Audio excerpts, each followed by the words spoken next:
en obediencia a tu Hijo amado Jesucristo, y por la fe en Él estoy aquí. Sé conmigo en el poder de tu Espíritu Santo, en el nombre del Padre, del Hijo y del Espíritu Santo.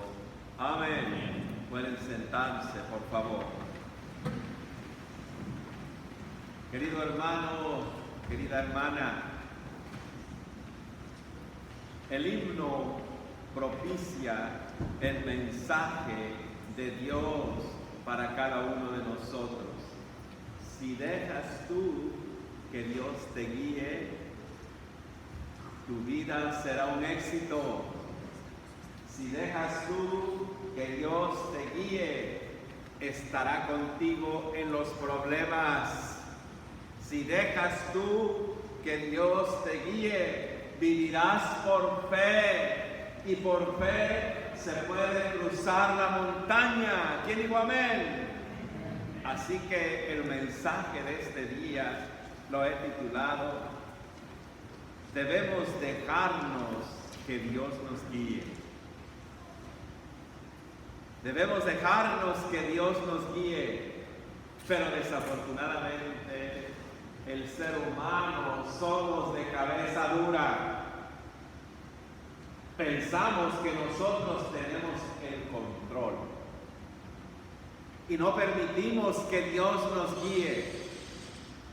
Por eso hacemos nuestra gana, como nos sentimos carnalmente, entre comillas, mucho mejor. Pero nada es mejor sin la presencia de Dios. Nada es mejor sin Jesucristo, porque en Cristo hay vida nueva. ¿Y alguien dijo amén? Por eso, el Evangelio de este día, el Señor Jesús todavía nos sigue hablando en dos personajes bíblicos.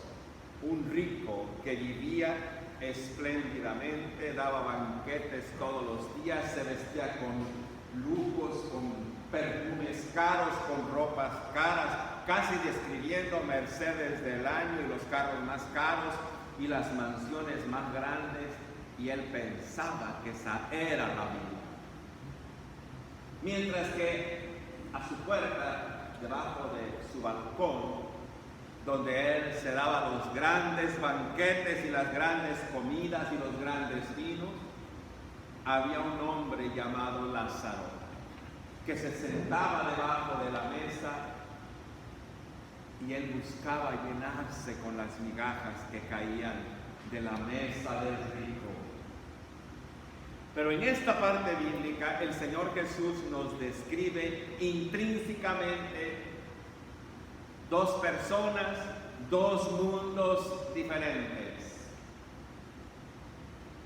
El que tenía fe y seguía a Dios, que representa a Lázaro,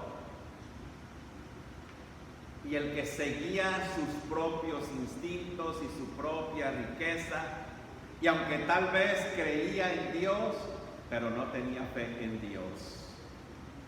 Porque las riquezas no están peleadas con las promesas de Dios. Solo que depende cómo usamos las riquezas.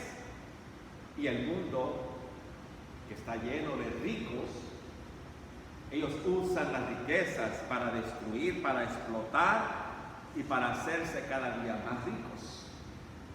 Por eso Dios, en la persona de nuestro amado Rey Jesucristo, nos pone dos personas, dos ejemplos: el rico y Lázaro, uno con fe y otro sin fe. El resultado del que tuvo fe, que cuando murió, el Dios de la vida envió a los propios ángeles para llevarlo a la patria en donde estaba el padre Abraham. Y como nosotros somos hijos de Dios en Jesucristo, y el Señor Jesús viene del pueblo de Dios de Abraham, Abraham sigue siendo también nuestro Padre terrenal. Y Lázaro fue llevado a donde estaba el pueblo de Dios gozando de la vida eterna. Y el rico, que no tenía fe, fue a un lugar alejado de Dios. Y la misma Biblia nos habla hoy en este día. Así que él, en medio de su soledad, en medio de esa negrura, en medio de un lugar donde gobierna Satán, alza la mirada y ve a Lázaro en pleno gozo en la presencia de Dios, acompañado por el Padre Abraham y todo el pueblo santo. Y le dice: Padre Abraham, ten misericordia de mí. Manda que tu hijo Lázaro siquiera traiga el dedito con agua y me lo ponga en mi lengua para que se me quite la sed. Y el Padre Abraham le dice: qué equivocado estás, no conoces a Dios. Entre ustedes y nosotros hay un abismo de diferencia. Entre el pueblo de Dios y el pueblo que pertenece a Satán hay un abismo de diferencia. El que muere en Cristo va a la vida eterna, que dijo amén. Y el que muere en su riqueza va a la muerte eterna. Decisión propia. Esa decisión que tuvieron ustedes de estar en la casa de Dios, eso es lo que el mundo necesita tomar su decisión. ¿En dónde quiere estar el resto de su vida? ¿En la vida eterna o en la muerte eterna? ¿Cristo Jesús o Satán? Y aquí en la tierra es donde se vive el reino de Dios, el reino de Jesucristo. ¿Por qué digo esto? Porque todo aquel que vive en el reino de Jesucristo obedece a Dios, pero para obedecer a Dios hay que conocerlo. Y ahí está el meollo del asunto, del mensaje. El que conoce a Dios deja que Dios le guíe.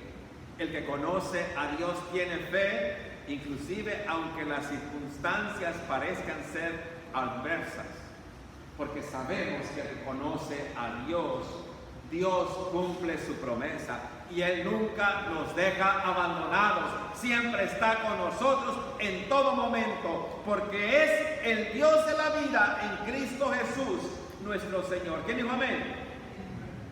Así que le piden, pues deja que vaya Lázaro siquiera otra vez a la vida y le diga a mis 5 hermanos que se porten bien, que tengan fe, que dejen las riquezas que no dan vida eterna, para que no vengan aquí y vayan a la vida eterna. Y el Padre Abraham le contesta: no, ellos tienen mensajeros, tienen lo que escribió Moisés, la Biblia, tienen lo que escribieron los profetas, escúchenlos. ¿Qué tenemos nosotros? El Evangelio, la palabra de Dios. ¿Cuántos abrimos la Biblia y la leemos? ¿Cuántos tomamos la palabra de Dios y aunque sea un versículo lo leemos y lo meditamos? ¿Qué encontramos en la palabra de Dios? La respuesta a nuestra vida terrenal, pero la respuesta también a nuestra vida eterna. Entonces, ¿cómo queremos conocer a Dios si no leemos lo que Él se revela en su palabra? Así que, así como contestó el Padre Abraham, el mismo mensaje de la iglesia de Jesucristo es el que se sigue predicando en todos los púlpitos, que debemos acercarnos a Dios, aceptar a Jesucristo como nuestro Señor, porque solo en Él hay vida eterna. De acuerdo al Evangelio de San Juan, cuando el Señor contesta: yo soy el camino, la verdad y la vida, solamente por mí se puede llegar al Padre, dice el Señor, no hay otro medio. Así que Jesucristo el Señor es el único mediador entre Dios y los hombres. El único que da vida eterna se llama Cristo Jesús. Por eso el profeta Amos hoy revela cómo vivía el pueblo, que se consideraba pueblo de Dios, pero vivía de la manera más alejada de Dios, en la glotonería, en la vida de las riquezas. Y nosotros, por nuestra ceguedad, muchos viven de la misma manera, adorando sus cuentas de banco, su riqueza y la seguridad en su poder adquisitivo, y muchos en la vida loca, como se dice por ahí. Loca porque en un bautismo que es sagrado, después de venir a recibir un santo sacramento, se regresan a las casas y quieren una fiesta loca, y lo primordial, las rejas, como decían en mi tierra, de cervezas y tequilas y todo lo que no le agrada a Dios. Esto es lo que describe el profeta Amos. Y nada ha cambiado. Todo sigue igual. Es la fiesta del cumpleaños de un niño.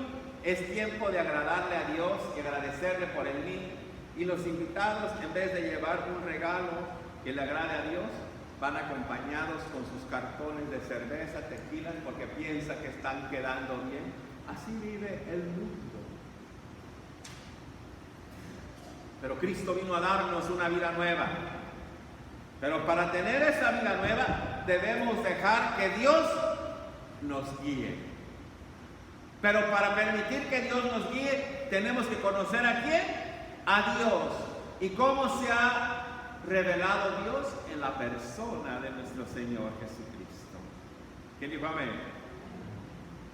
Por eso, cuando el apóstol San Pablo le escribe en la primera carta a Timoteo, solo para que sepan, era un sacerdote como este siervo de ustedes, encargado de una comunidad como es este siervo de ustedes. Así que esta carta nos las escribe San Pablo a la iglesia de la Santa Natividad.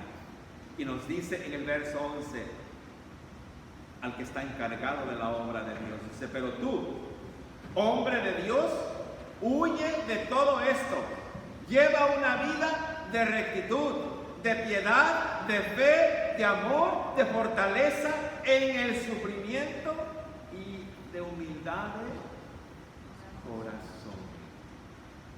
Nos da a decir que todo lo que hacemos es para la gloria de Dios, que todo el trabajo que realizamos, aunque nuestras fuerzas físicas ya no estén, recordemos que es para glorificar a Dios, y que no busquemos de la tierra el reconocimiento y mucho menos la vanagloria.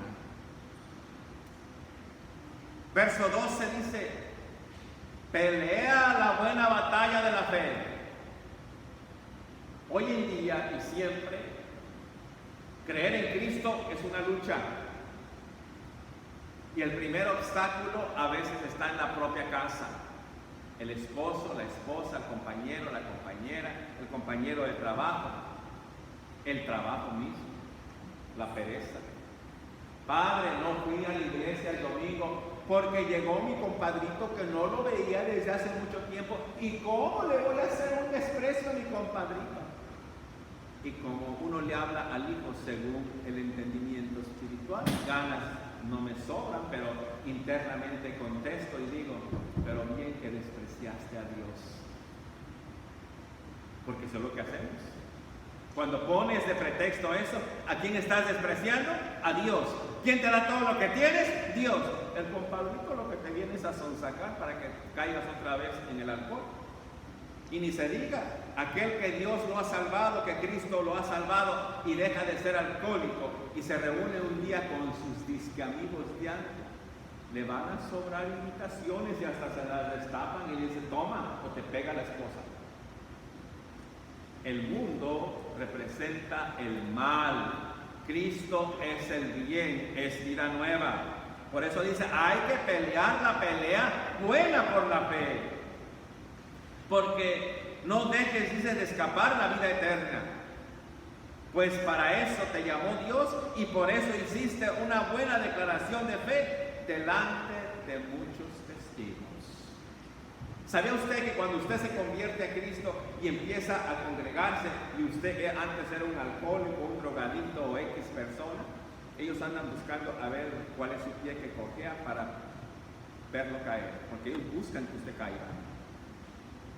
Porque es lo que busca Satán. Porque es lo que quiere desacreditar la obra del Señor Jesucristo. Por eso hay que dar ¿qué? La lucha. 14, dice el verso 14, que obedezcas lo que te ordeno. Le habla San Pablo a un sacerdote, que obedezcas lo que te ordeno, manteniendo una conducta pura e irreprensible hasta la venida gloriosa de nuestro Señor Jesucristo. Hay que luchar hasta que venga Cristo por nosotros. O tal vez al rato nos llaman a uno de nosotros. Alguien me dijo que por ahí un jovencito de 25 años acaba de perder la vida en un accidente. O sea, en cualquier momento vamos a ir a la presencia de Cristo. Solo para que comprendamos en dónde está nuestra riqueza, ahí está nuestro corazón. Si tu riqueza es Cristo, esa es tu riqueza en tu corazón. Dice el verso 17 del día de hoy, a los que tienen riquezas de esta vida, ahí le habla cómo debemos ser los sacerdotes. Mándales que no sean orgullosos, ni pongan su esperanza en sus riquezas, porque las riquezas no son seguras. Antes bien, que pongan su confianza en Dios, el cual nos da las cosas con abundancia para nuestro provecho. Así que nuestra confianza debe estar ¿en quién? En Dios. Porque las riquezas son pasajeras. Yo recuerdo, ¿quién escuchó del huracán Katrina? ¿Hace como cuántos años fue? Como unos 10 años más o menos. Por ahí más o menos, no sé. ¿Sabían ustedes que el centro de Nueva Orleans era la gente de caché? Donde estaban las casas de estructura de Francia, donde vivían los multimillonarios y los pensantes, no sé cuántas cosas. Vino un huracán y desapareció todo ese orgullo, borrando del mapa todas esas casas que eran multimillonarias y de un día para otro no tenían casas millonarias. Así son las riquezas de la tierra, pero el que pone su fe en Dios nunca será defraudado. Por eso dice en el verso 18, le dice San Pablo a Timoteo, mándales al pueblo de Santa Natividad que hagan el bien, que se hagan ricos en buenas obras y que estén dispuestos a dar y compartir lo que tienen. ¿Cuál sería el mejor ejemplo a seguir del Señor Jesucristo? Que Él siempre cuidó de los pobres. ¿Cuál sería el ejemplo que nos deja San Pedro cuando fue al templo y estaba un mendigo, no sé si lo dije bien, paralítico ahí tirado en el pórtico pidiendo limosna? Y San Pedro y Andrés no llevaban ni una monedita en su bolsa. Le dijeron, no tengo oro, no tengo plata, pero de lo que tengo te doy. En el nombre de Jesús levántate. Esa es nuestra riqueza, la fe en Jesucristo. Y en esa fe le pedimos al Señor Jesús que nos acompañe. Nos ponemos de pie. Le pedimos al Señor Jesús que nos acompañe. Por eso les invito a que cantemos juntos. Conmigo vaya mi buen Jesús. Himno 358.